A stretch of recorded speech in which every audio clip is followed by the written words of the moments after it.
दोस्तों, भारत के प्रधान न्यायाधीश DY चंद्रचूड़ ने सुप्रीम कोर्ट में गदर मचा दिया है। उन्होंने मोदी के बयान पर जबरदस्त पलटवार करते हुए CBI को भी नहीं बख्शा है। आखिर क्यों गुस्से में आकर DY चंद्रचूड़ ने निर्भया का जिक्र कर दिया है। बेहद गुस्से में आकर सरकार को फटकार लगाते हुए सिर्फ एक दिन में ही 6000 FIR का जवाब मांगा है। मणिपुर और बंगाल, राजस्थान की तुलना करने पर बेहद आग बबूला हो गए भारत के मुख्य न्यायाधीश।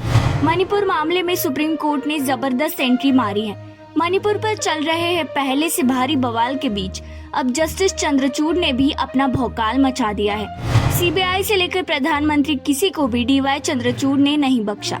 उच्चतम न्यायालय के प्रधान न्यायाधीश DY चंद्रचूड़ ने मणिपुर की 2 कुकीजोमी महिलाओं की याचिका पर सुनवाई की। ये 2 महिलाएं एक भीड़ की हैवानियत की शिकार होती वीडियो में देखी गई थी। वीडियो सोशल मीडिया पर वायरल होने के बाद देश में हंगामा मच गया। इसी मुद्दे पर प्रधानमंत्री नरेंद्र मोदी के बयान की मांग को लेकर विपक्ष संसद की कार्यवाही को लगातार बाधित कर रहा है। इधर दोनों पीड़ित महिलाओं ने घटना की विशेष जांच दल से जांच की मांग को लेकर सुप्रीम कोर्ट का दरवाजा खटखटाया है। इनकी याचिका पर सुनवाई करते हुए CJI चंद्रचूड़ की पीठ ने कहा, हमें ऑब्जेक्टिव हेल्प की आवश्यकता है। हम एक काम कर सकते हैं कि महिला जजों और इस क्षेत्र विशेषज्ञों की एक समिति हो या फिर महिला और पुरुष जजों की एक समिति हो। अगर अब तक उठाए गए कदमों से हम संतुष्ट नहीं हैं, तो हम देखेंगे कि इसमें किस हद तक हस्तक्षेप कर सकते हैं। सुप्रीम कोर्ट ने मामले में अब तक की गई प्रशासनिक कार्यवाहियों का विवरण मांगा। अब सर्वोच्च अदालत को घटना से संबंधित सभी 6000 FIR की जानकारी भी सौंपनी होगी।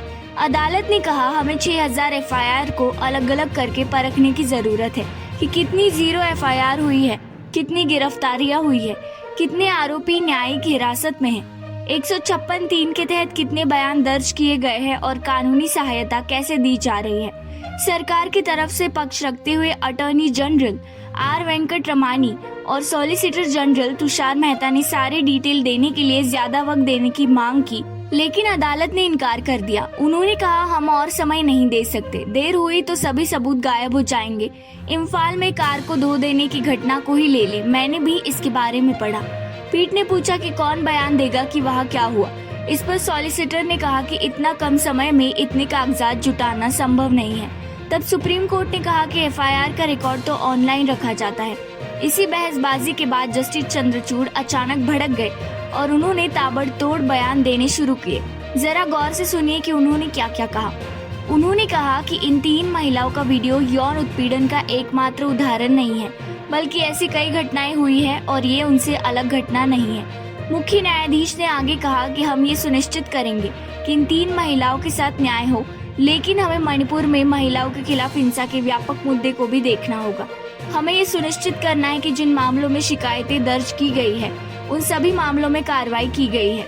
हमें बताएं कि महिलाओं के खिलाफ हिंसा पर कितनी FIR दर्ज की गई है। हम सांप्रदायिक और जातीय हिंसा में महिलाओं के खिलाफ हिंसा की अभूतपूर्व घटनाओं का जायजा ले रहे हैं। मुख्य न्यायाधीश ने PM मोदी के बयान पर भी हमला बोलते हुए कहा कि ये नहीं कहा जा सकता कि महिलाओं के खिलाफ अपराध तो बंगाल में भी हो रहे हैं, क्योंकि मणिपुर का मामला अलग है। मुझे बताएं कि मणिपुर मामले में आपकी क्या सलाह है। मणिपुर में जो हुआ उसे हम ये कहकर सही नहीं ठहरा सकते कि ऐसे मामले और प्रदेशों में भी हुए हैं। आपने कहा था मणिपुर में 6000 FIR दर्ज की गई, इसका डिटेल क्या है? महिलाओं के खिलाफ कितने अपराध हुए हैं? फिर सार्वजनिक संपत्ति, धार्मिक स्थलों को नुकसान पहुंचाने के अपराध भी हुए, उनकी क्या स्थिति है? हमें बताएं कि ऐसी कितनी 0 FIR दर्ज है, क्या कोई धारा 156 में दर्ज अपराध है? हम किस तरह की कानूनी सहायता प्रदान कर रहे हैं, और ये भी बताएं कि क्या वीडियो में दिखी 2 महिलाओं के खिलाफ ही ऐसी विभत्स घटना हुई है या फिर ऐसी वारदातें और भी हुई है।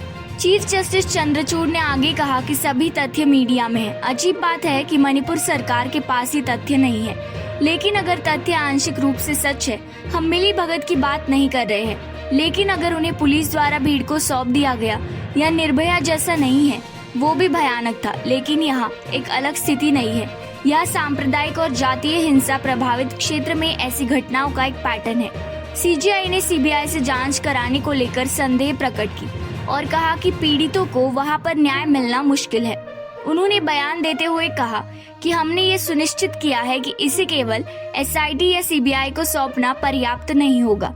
जस्टिस DY के अनुसार हमें निर्देश जारी करने होंगे कि धारा 161 का बयान कैसे दर्ज किया जाए।